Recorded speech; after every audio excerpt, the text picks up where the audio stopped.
Warning, the following podcast has been classified as insanely lucrative. Listener discretion is advised.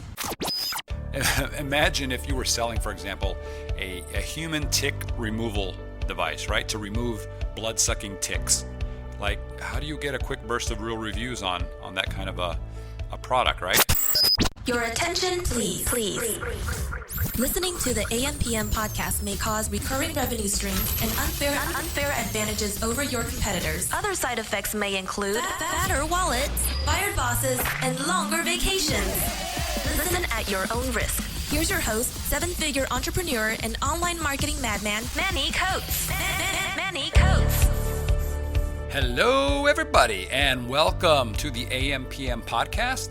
This is episode number 5. My name is Manny Coates, and since this is only episode 5, I just kind of want to reiterate that it's called the AM/PM podcast because it's my goal to help you all, and myself, of course, to build perpetual income, residual income that comes in all day long, 24 hours per day during the AM and the PM. So I probably won't keep mentioning this in the future, but since we're only on episode 5, just want to kind of throw that out there. And as the intro stated, we all definitely want fatter wallets. And if we've got bosses, we want to get rid of them. We want to fire our bosses. And for sure, I think we could all use longer vacations. Beautiful, awesome, long vacations. So this episode is a little bit different. We're on episode 5, and I'm going to be talking about how to get started in selling on Amazon and why you should get started in selling on Amazon. I mentioned in episode 1 that my goal was to hit $25,000 in 90 days. It was a short-term goal, 3-month goal. And, will it all be profit? No, of course not. We all know that. There's too many people that are not transparent. They say, man, I made $100,000, but they spent $100,000 to make it. Maybe more. Maybe they didn't even make any money. So I'm going to go for $25,000 in revenue. I don't know what my net profit will be, but we'll talk about those revenue numbers as they come in. I've already got a new product online super fast, the fastest you can possibly get it online. I want to talk about that. It made over $2,000 in less than a week with no marketing, and it only had 1 5-star review as a test order. So it's pretty ninja, pretty cool. Almost nobody I talk to even knows about the process and how this works. So I'm not going to talk about it until a little bit further down the road after I've done some marketing and applied it to the product to see what happens because I haven't even done that. So I'm super excited about that. By the way, a little fact about me, I am a nerd at heart, a nerd, and I love to find out little weird things. And so I'm curious, how many of you guys know how Amazon got its name? Did you know, for example, that the founder, Jeff Bezos, he originally called it Cadabra, right? Like as in abracadabra. But then during one of his meetings, his lawyer actually misheard the name. Instead of Cadabra, he thought it was cadaver. So, that changed Jeff's mind right there. He's like, I can't have a company being misheard as cadaver. That's probably not so good for business. But he did want a name that started with the letter A. Because back in the day, if any of you guys were actually doing any kind of online marketing, sales, advertising, many of the website listings back then were listed alphabetically. So if you had a product that started with A, boom, you're at the beginning. One of the other things that he wanted to do is he wanted to convey size, especially, as Earth's biggest bookstore, which that's what Amazon was when it started out, was only books. So he decided he was going to go after the world's largest river, the Amazon.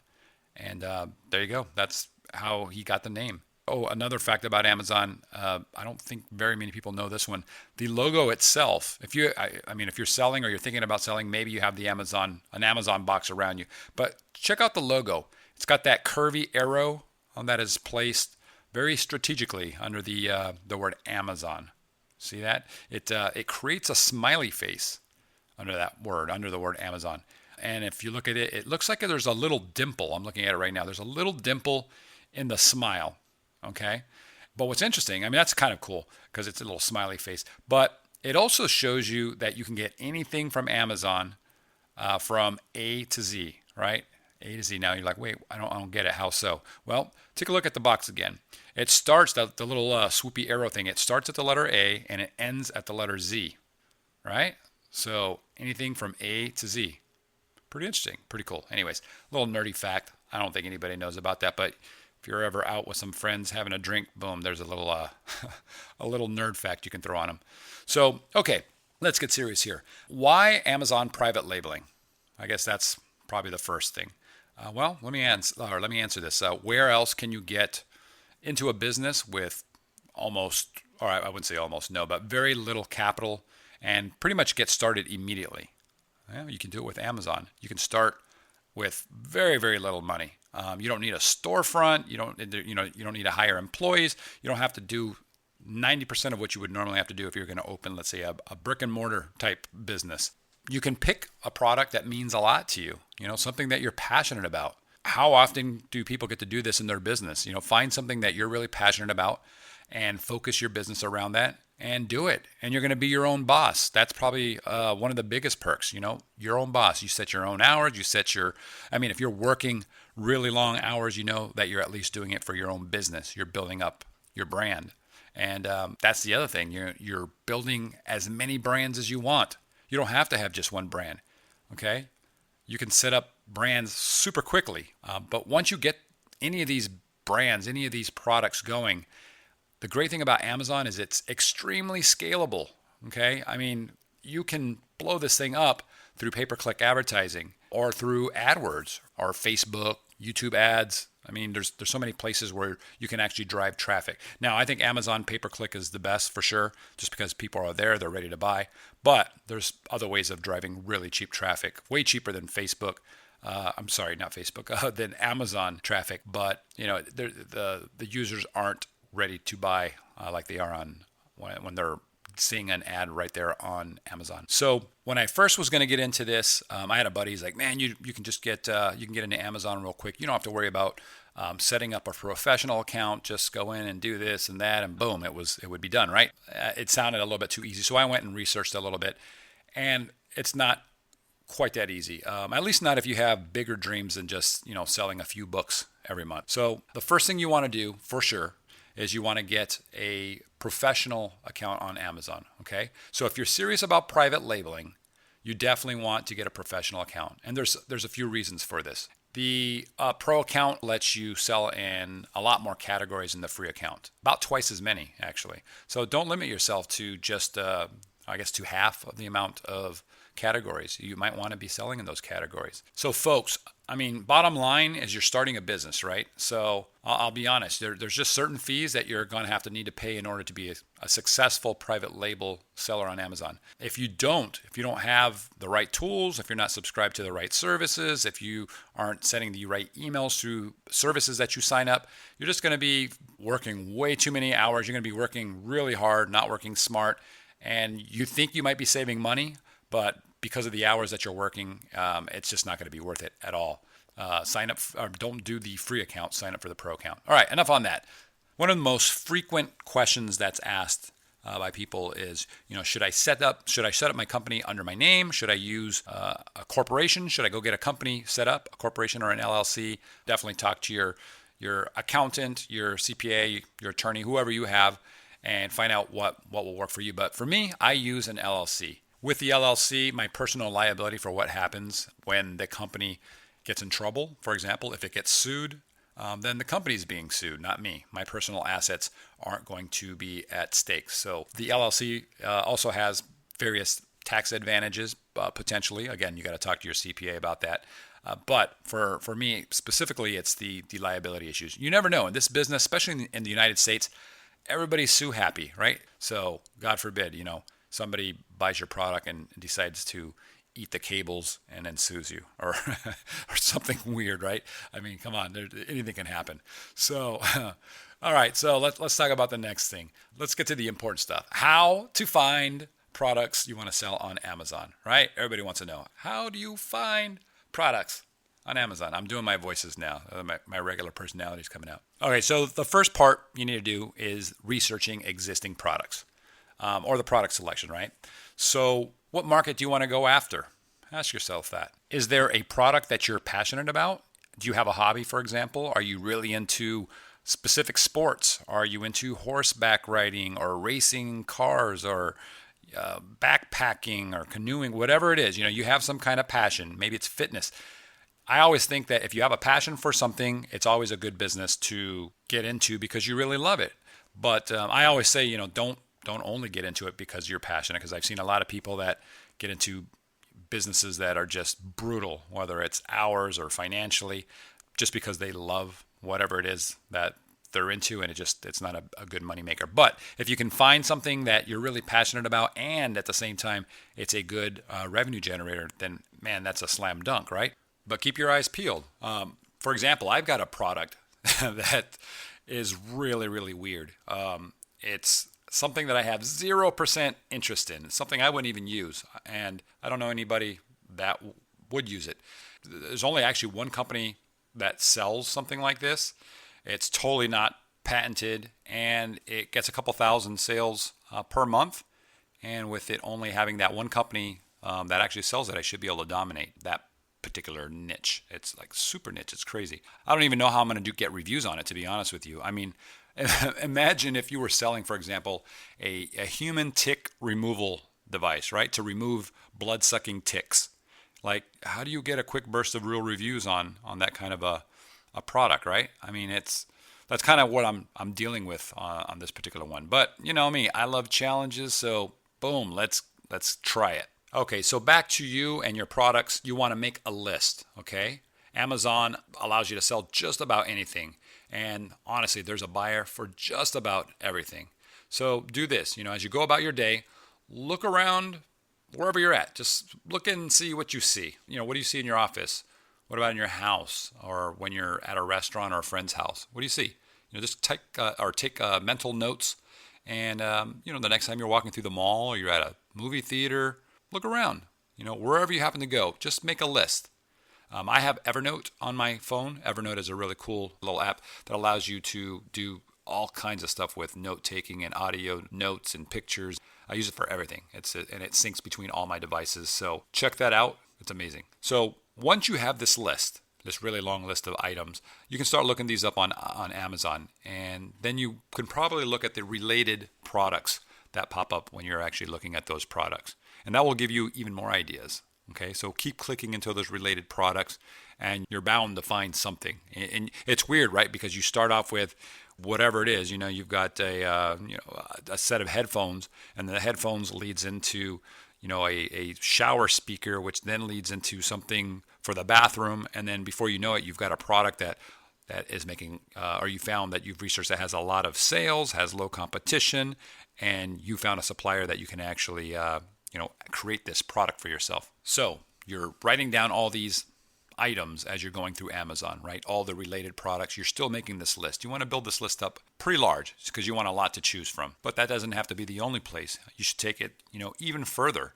Take a look at magazines, right? There's magazines everywhere. Look at the pictures that are in the magazine and identify the items that are in the photos. What's in the background? What's on that table in the photo? What do you see? Write it down. Flip on the TV and see what the shopping networks are selling.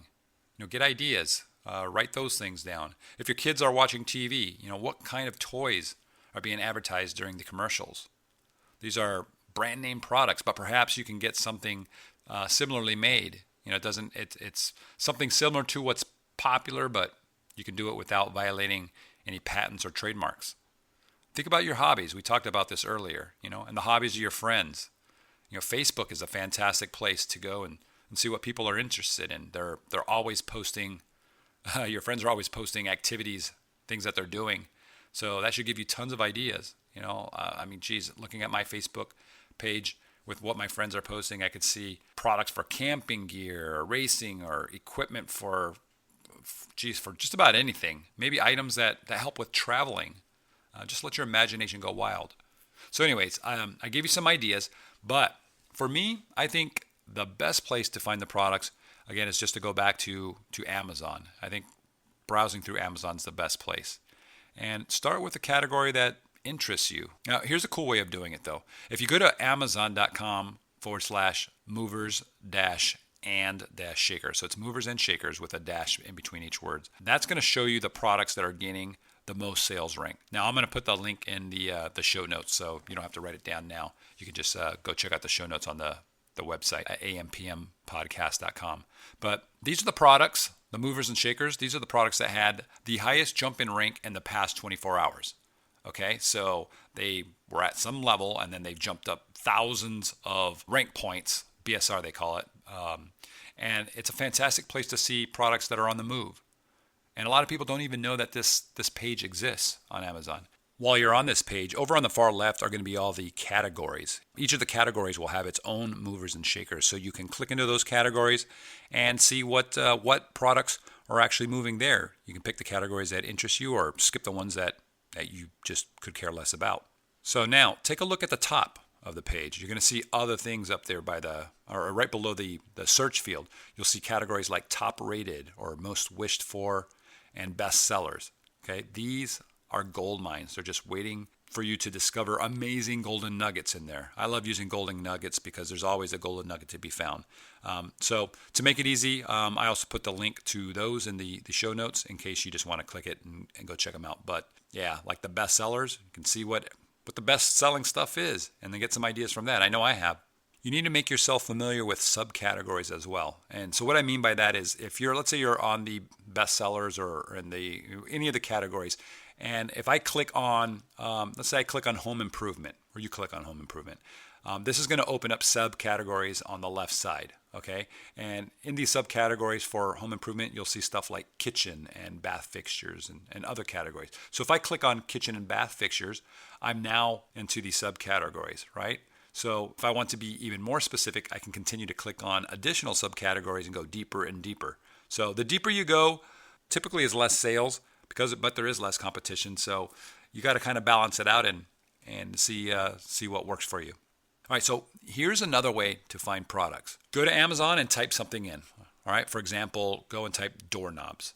On the search results page, you're going to see something that says related searches. Okay, this is constantly updating. At the time of this podcast, it's saying door handle, doorknobs, exterior doorknob. So this is from typing in doorknobs. So it says door handle, doorknobs, exterior doorknob. These are the search terms that Amazon is telling you that people also use to find doorknobs. So you can click into each of those and see even more results, right? Oh, and by the way, absolutely copy those related search phrases down if that's a product that you're interested, because these are pretty much gift keywords from Amazon. All right, they're telling you what people are actually using or searching for to find these types of products. So, anyways, we can use these later in our product keywords to help other people find our products if this is something that we're actually going to be using. Right? It's smart. So we'll cover that more in depth in another episode because there's just a ton to cover. Okay, something that you really need to think about is, are you looking to create a brand? A brand, right? I am. And in my opinion, you should be too. So are you going to want to sell this brand or the entire company down the road? For example, if you get big enough, this could happen. It could be something that you're approached by another company that wants to buy this particular brand. Either they want to make money with it, they want to get you off the market. There could be a great opportunity there for you. This reminds me, I've got a buddy that I could probably bring onto one of the shows or one of the episodes to discuss what he looks for when sourcing businesses for his clients. He's an online business broker. So if you guys would like to have that person on, if you'd like an episode on that, let me know. Go to the ampmpodcast.com website and then send me a message and let me know that that's something you would like. So back to the brands. Related products are going to increase your sales. And this is related products within your brand. So you want to pick a niche where you can expand your primary product into additional products. Okay, so that might sound a little confusing. So let me give you an example. Let's say that your main product is a garden hose, okay? And you have a brand. You call yourself, Garden Plus, as an example. So your garden hose is your first product. Maybe your next product is a spray nozzle, right? That would go with the garden hose. That's also under your Garden Plus brand. And then you would have other yard accessories that you could keep coming out with to expand that brand. So that's what I mean by, expanding the products within that brand. And when somebody buys one of your products, let's say they buy the hose, Amazon may very likely show your spray nozzle or your other yard accessories that are also within your brand as products for them to buy. So you can get 2 sales, 3 sales out of that same customer. So it's definitely something I recommend you doing, building up a brand, taking a category and having very related products so that one of them can build up the other one. And there's a lot of other reasons why doing this makes sense. Some advanced tactics down the road for using those same customers to actually buy your products. That being said, you want to choose just one product to start. Now, not everybody needs to do this. A lot of people want to start big. They've got the finances for it. But most people should start with just one product. And they should build that up. You can build one product into $1 million a year product, right? Let's give you an example. If you find a product that is just amazing and you can make a $20 profit margin on that and you're selling 4,000 units per month, that's an $80,000 per month product. That's putting you almost at the $1 million mark per year just off that product. Now, it's not easy to find a product that can do that kind of volume, but you see it all the time when you're researching products and you're using the right tools. You're going to see products out there that are doing just massive amounts of sales, and some of them have really big profit margins, or it looks like they have really big profit margins. So again, just focus on that one product, and I think you'll go really far. If you concentrate on just that one product, you only have to focus on that particular product, getting that inventory in and maintaining the inventory. It's just a lot easier. There's also less cost associated with promoting that product. Remember, with each product that you come out with, there's going to be marketing costs. So there's a marketing cost of pay-per-click. There's the marketing cost of getting reviews on your product. There's costs that are associated with each product, and the more you have, you're just multiplying those costs. All right, guys, we're going to end this episode here, and in the next episode, we're going to be talking about product sizes, how the wrong size can cost you dearly, and products you should avoid. So you'll be able to check that out in episode 6, and I'll see you there. Bye-bye. You've been listening to the AM/PM podcast hosted by Manny Coates. For more information, insider tools, and to get the resources mentioned in this episode, visit ampmpodcast.com.